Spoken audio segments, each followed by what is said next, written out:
Ladies and gentlemen, good day and welcome to the Q1 FY26 earnings conference call of Cholamandalam Financial Holdings hosted by DAM Capital Advisors Limited. As a reminder, all participant lines will be in the listen only mode and there will be an opportunity for you to ask questions after the presentation concludes. Should you need assistance during this conference call, please signal an operator by pressing star then 0 on your touchtone phone. Please note that this conference is being recorded. I now hand the conference over to Mr. Parth Zariwala from DAM Capital Advisors Limited. Thank you and over to you, sir.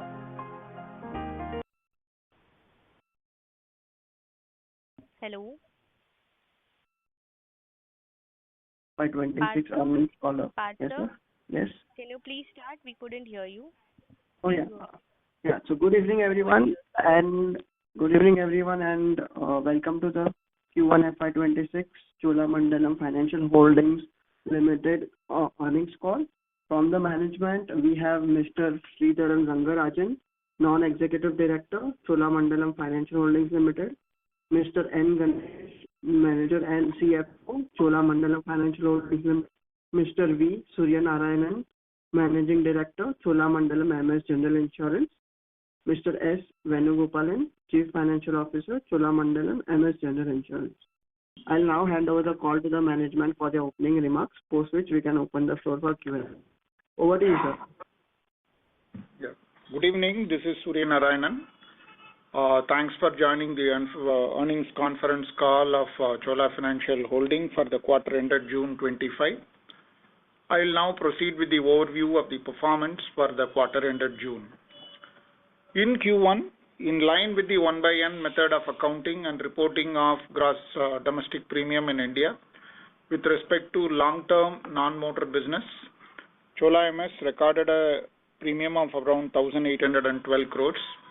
The premium received in advance on long-term non-motor products was 102 crores.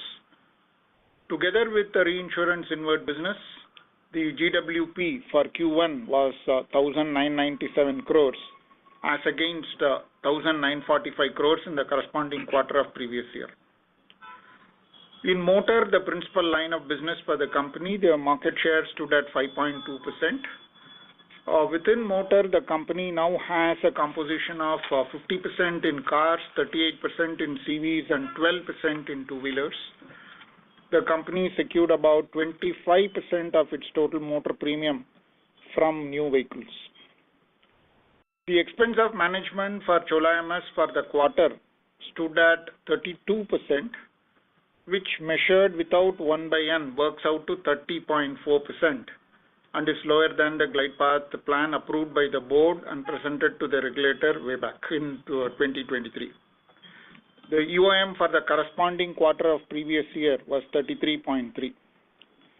The claims ratio for the quarter at 81% is higher than the corresponding quarter of the previous year.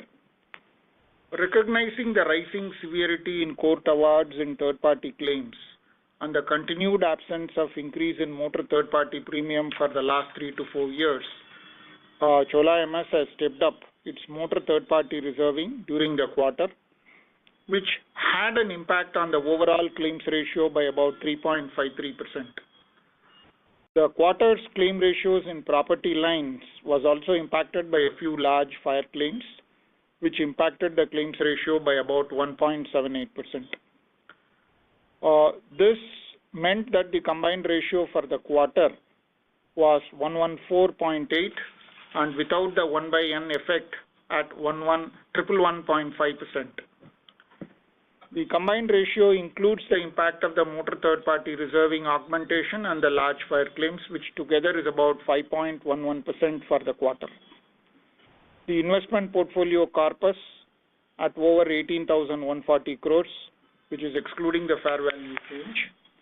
The company had mark-to-market gains in both the debt and equity portfolios amounting to over 690 crores.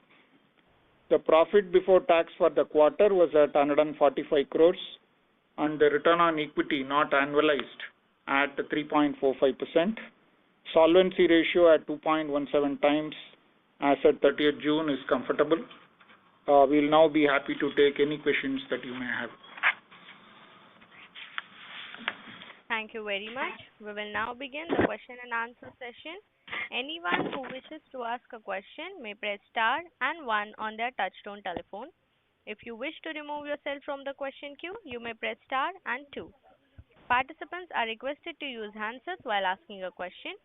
Ladies and gentlemen, we will wait for a moment while the question queue assembles.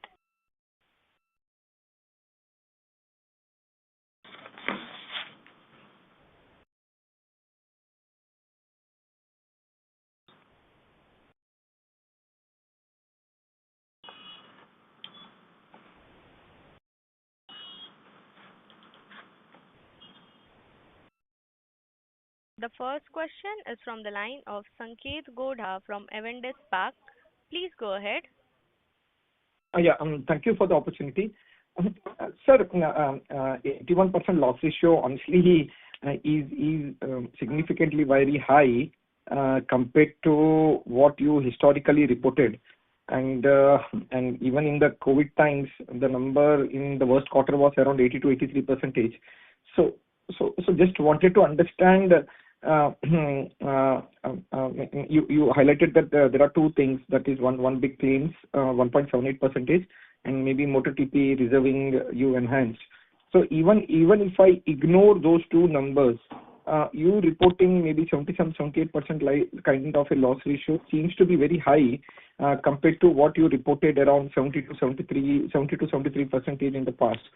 So just wanted to understand whether things will be better in subsequent quarters, or if any corrective actions you have taken to bring it back to 70 to 73% in the loss ratio. That's my first question.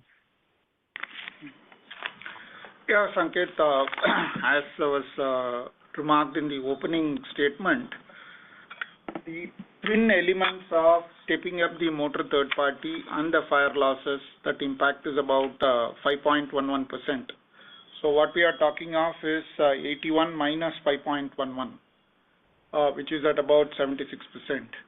So this is about 2 to 3% higher than our normal average of anywhere between 72.5 or 73. The contributing element is, of course, the elevated loss ratios in the motor OD segment.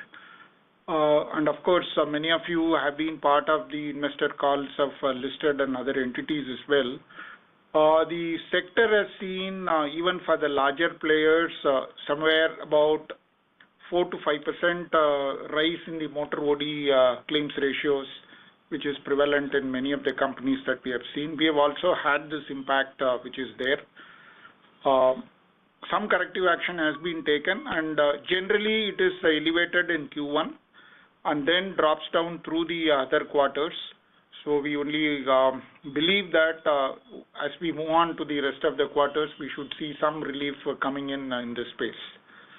But otherwise, I think it's fairly normal. Got it.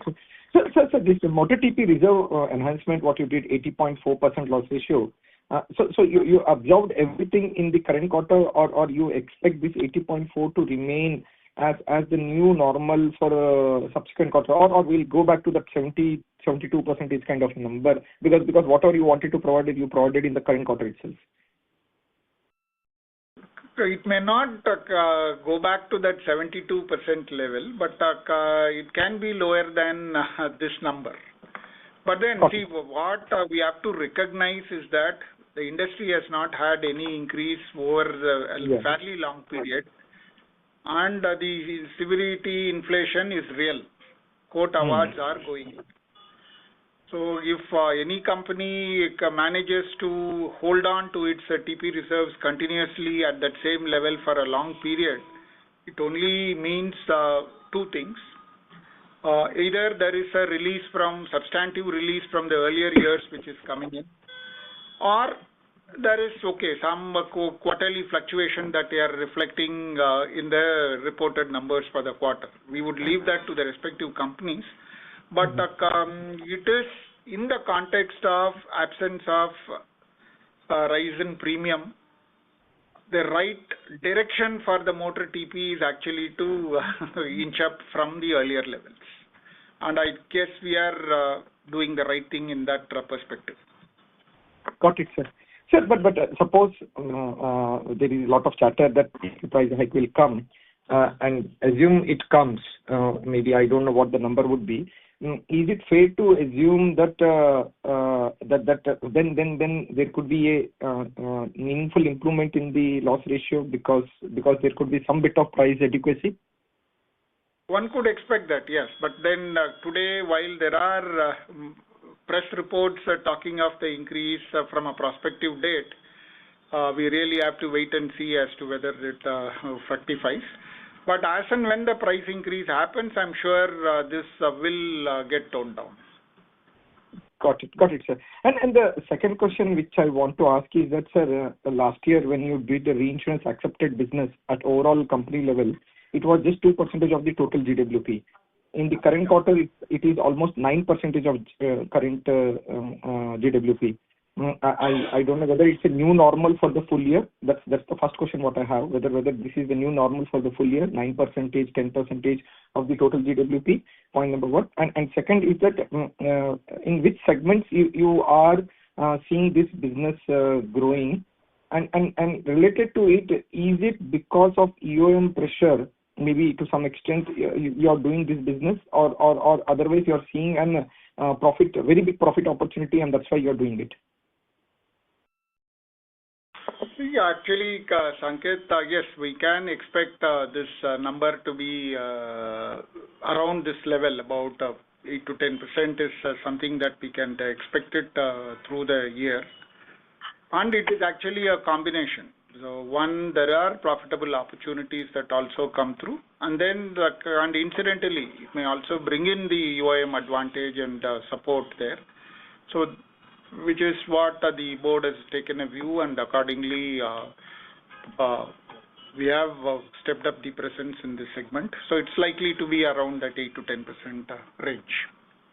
And which segments are driving in reinsurance acceptance?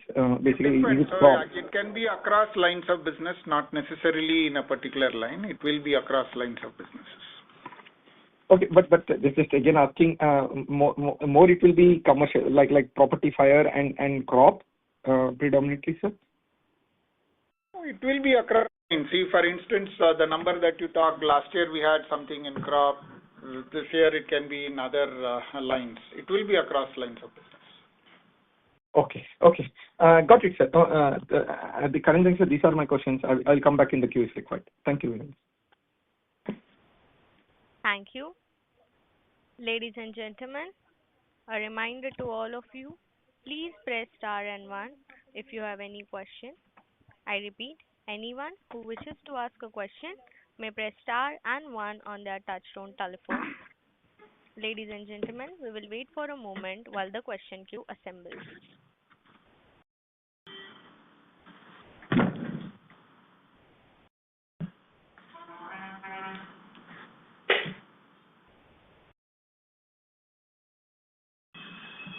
A reminder to all participants, anyone who wishes to ask a question may press star and 1 on their touchtone telephone.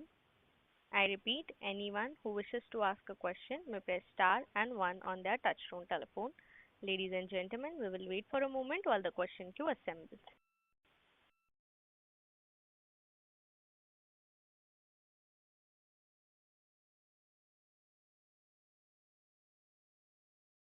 We have a next follow-up question from Sanket Godha from Avendus Spark. Please go ahead.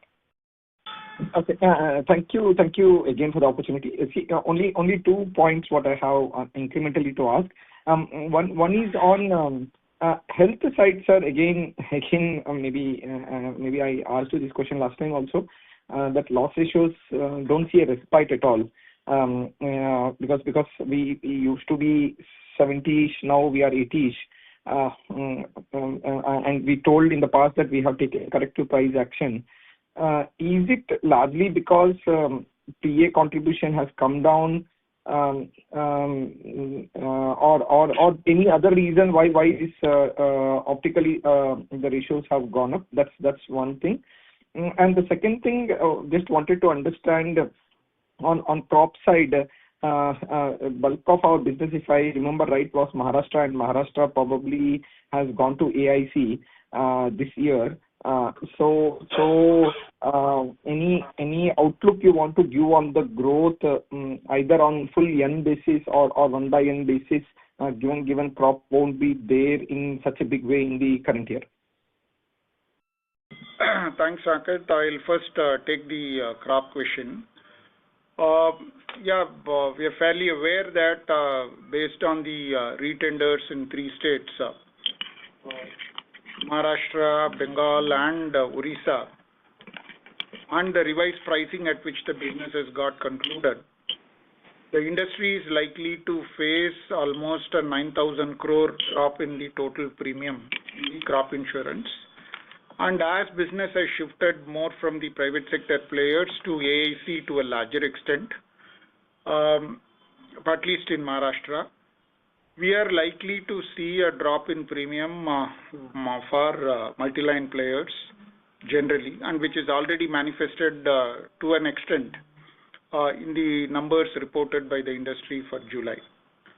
Chola MS also had last year about 500 crores of premium from crop last year, which will not be there for the current year.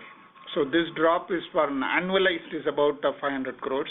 We will see it unfold, and as at June it was about 50 crores, and maybe as at July it's about 145 crores. So this drop will definitely be there for Chola MS. We are looking at alternate avenues to step up and make good this shortfall.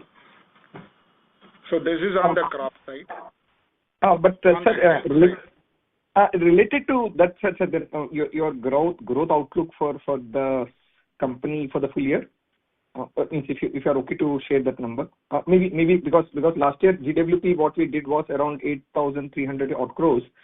Given 500, you are starting with negative 500 or 7,800 kind of a number. Whether we will be able to deliver 8,300 kind of figure again in the current year. That's our intent. We'll have to see. Of course, the competitive intensity in the market is quite high with the kind of discounts and payouts. So we'll have to see that, because we are very clear that we won't be chasing top line. So the inherent economic viability of the business is what will drive our appetite. But then, yes, nobody likes to have a drop, so which is what we will want to work on. So this is on the crop side. And moving on to the health side question that you had, it is a fact that our volumes in PA have been toned down a bit given the UIM and other considerations, which is also a reason for the bump in the HAT-related loss ratios. But then we have written some group health in the Q1, though still we continue to be fairly low, probably fourth from the bottom in terms of the group health volume of business. And there I should say that perhaps we have also making provisions conservatively there. We will only, maybe time will tell as to how this pans out. So generally I think we have been prudent when it comes to claims and claims provisioning, which is also reflected in the higher LRs. We will see it as the next quarter unfolds, and perhaps at the half-year stage we will have a much clearer picture. Got it, sir. So basically, just again simplifying the question, that last year you were at 110 combined. Means honestly, first quarter was little on the higher side. Is it fair to tell that will you be able to end up couple of percentage higher than what you reported last year, or you think you're confident to deliver a similar kind of combined for the full year in the current year? I need to say, because closer to 110 kind of a number. See there, you also have to see the change happening in the UIM number. So if you are to go to the slide or so page 46, and we have presented both the expense of management level on full premium and on 1/n premium. Yeah. You will see that from 33.3 it has come down to about 30.4. So there is the 2% reduction which has happened in the cost absorption. So our intent will also be to continue and maintain that trend. And when that happens, it can possibly start reflecting even on the COR. Got it, sir. Yeah. Thank you very much, sir. Those were my questions. Yes. Thank you. A reminder to all participants, anyone who wishes to ask a question may press star and one on their touchtone telephone. I repeat, anyone who wishes to ask a question may press star and one on their touchtone telephone. Ladies and gentlemen, we will wait for a moment while the question queue assembles.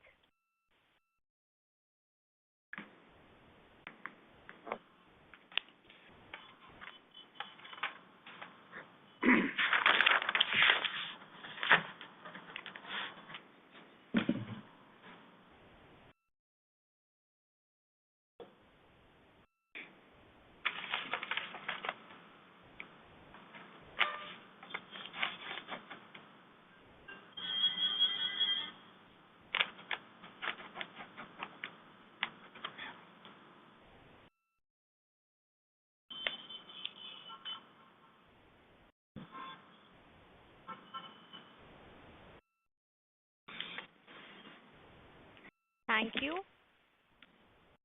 Ladies and gentlemen, as there are no further questions, I now hand the conference over to the management for closing comments. Over to you, sir. Yeah, thanks to everyone for joining in the call. Stay safe, stay healthy. Thank you. Thank you. On behalf of DAM Capital Advisors Limited, that concludes this conference. Thank you for joining us, and you may now disconnect your line.